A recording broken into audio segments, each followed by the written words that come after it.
পায়েস খেতে আমরা কম বেশি সবাই পছন্দ করি, কিন্তু সেই পায়েস যদি ইউনিক কিছু দিয়ে হয় তাহলে তো কোনো কথাই নেই। হ্যালো এভরিওয়ান, আসসালামু আলাইকুম।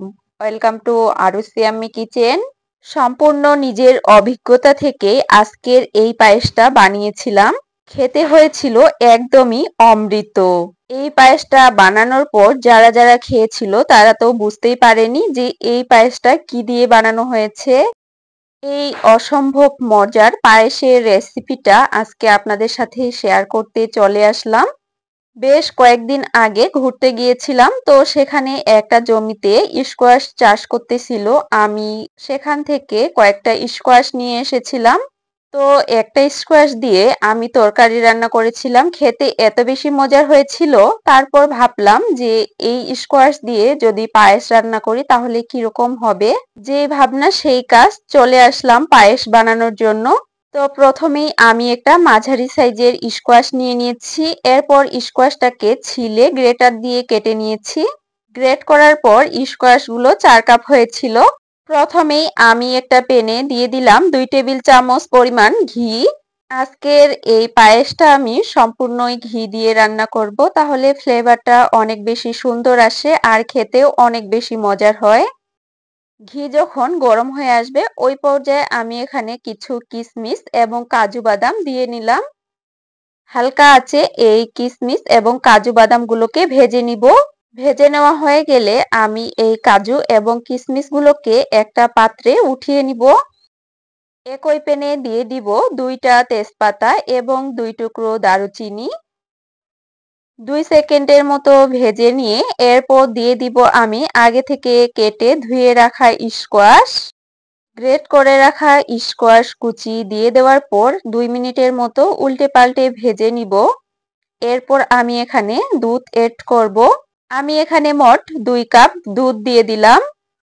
স্কোয়াশের সাথে দুধ ভালোভাবে মিশিয়ে নিয়ে এরপর আমি ঢাকনা বন্ধ করে রান্না করে নিব 8 থেকে 10 মিনিটের মতো। এর মধ্যে স্কোয়াশটা সেদ্ধ হয়ে যাবে। এরপর আমি যে তেজপাতা এবং দারচিনি দিয়েছিলাম সেগুলো উঠিয়ে নিব।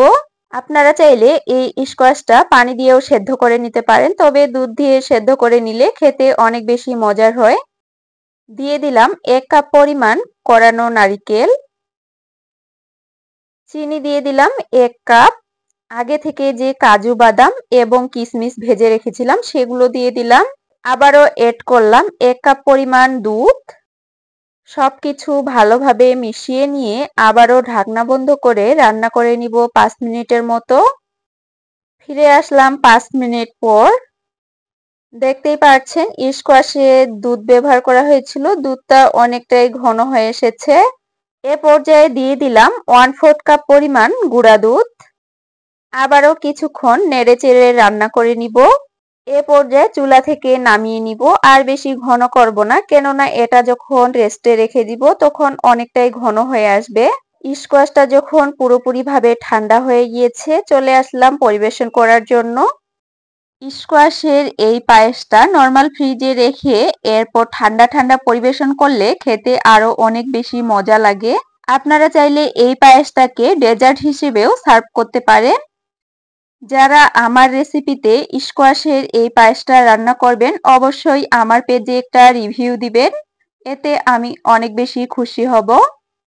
আমার রেসিপিতে স্কোয়াশের এই পায়েসটা অবশ্যই বাসায় একবার হলেও ট্রাই করবেন।